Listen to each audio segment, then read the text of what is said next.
Good morning, everybody. It's Dr. Karen, and I wanted to share something that I have been working on that is a resource for parents. So, I've been getting some questions about how to best support parents at home right now when it comes to taking what you do in therapy and extending it. So, I have a lot of information for SLPs that shows you really specific therapy protocols that you can be doing in your language therapy. But there's always the question of how do I take that and share it with other people so that they're reinforcing what I am doing in therapy, but also how can I work with parents and make them a team member in this process so that they are building their child's independence, their ability to focus and do work, and their ability to apply those language skills that you are teaching them. So, I talk a lot about how a lot of kids struggle with high level comprehension and processing and putting it all together because they don't have the foundational language skills in order to process at a high level. So, maybe they aren't understanding the individual words and sentences because they don't have a solid vocabulary and sense of sentence structure to enable them to have high level processing skills. But the thing is that you've got that 40-minute language therapy session where you're really working on those skills. But then you have other people who are working with that child that are going to be team members. And while I really harp on the importance of building that foundation, there are some other skills that some other people who are working with that child can be working on that are going to take what you're doing and really amplifying it. So, when it comes to helping parents and giving parents something that they can work on with their child at home so that you can get the most out of that time with the child, one of the most powerful things that you can teach them is to teach them about executive functioning skills, helping them understand what that is and how they can start to build those skills in their children. And here's why.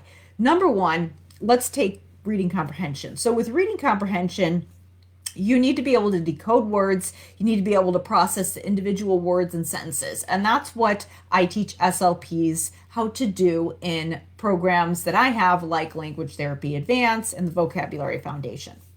But when it comes to where parents can fit in, they have access to the child during all of these independent activities where the child is having to be independent and do things that have multiple steps.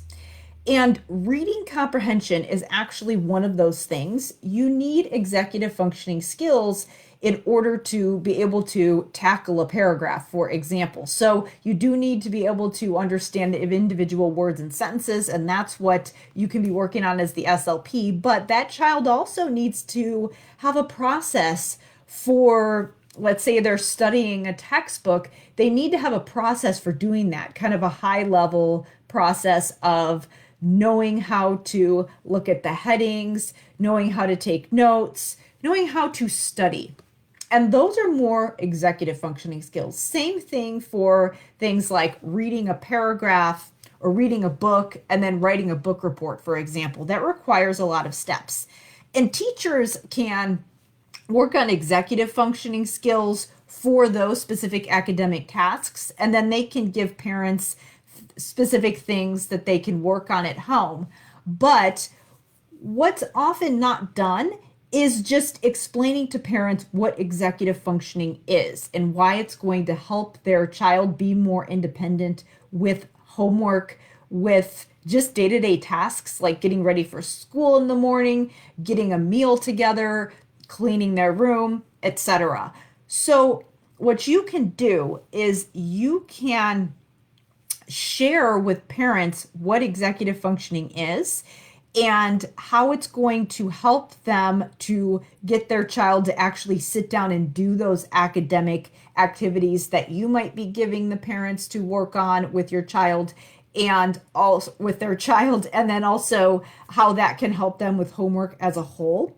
Because I think a lot of parents don't necessarily realize, and a lot of people don't realize in general, that a lot of times when a child is not wanting to sit down and do that work that their therapists and their teachers are giving them, it comes out like defiance, or they're having a poor attention span, or also just not being motivated and not caring. And really, a lot of times it's just that child is overwhelmed and doesn't know where to start. And they're not able to take that task that they have to do and break it down into steps and figure out how do I get from point A to point B, and where do I start? And how do I monitor my own behavior so that I know that I'm paying attention and I know that I'm on the right track while I'm actually executing on that task? All of those things would fall under the category of executive functioning. And a lot of times when we try to remediate the negative behaviors and the avoidance, we might do things like positive reinforcement and other rewards or punishment for doing homework and things like that. And all of those things are fine, but if you do them and there is an executive functioning issue, you're not really getting to the root of the problem. Oftentimes, when we are able to help kids break things down into tasks and teach them how to do that on their own, and just have a better understanding of why that child is refusing or procrastinating or is taking forever to do an assignment when it should take 10 minutes or whatever, the better understanding that we have, the more we're able to help them. And if we're just trying to bribe them or something like that to get the homework assignment done, and it's a constant battle, then what you're going to see is that you give parents assignments or things to practice outside of therapy, and it's not going to get done because they're super overwhelmed and they're just trying to get their child to sit down and do the work, and they're not doing it. And I'm sure that you've all experienced that before, where you give a parent something to do and then it doesn't get done, and then of course it doesn't, the child doesn't make as much progress as they could have. So the better understanding we can have, and the better we can support parents in understanding the behaviors that their child has, the more they're going to make progress. So obviously, language-specific tasks are important, and teaching them how to read with their kids and facilitate vocabulary, super important. But something else that you can do that's going to make a global impact on that child's level of independence with all the academic tasks and even the functional tasks they do is help parents understand what executive functioning skills are and how we can piece that apart and figure out where exactly that the kids are struggling so that we can start to support them.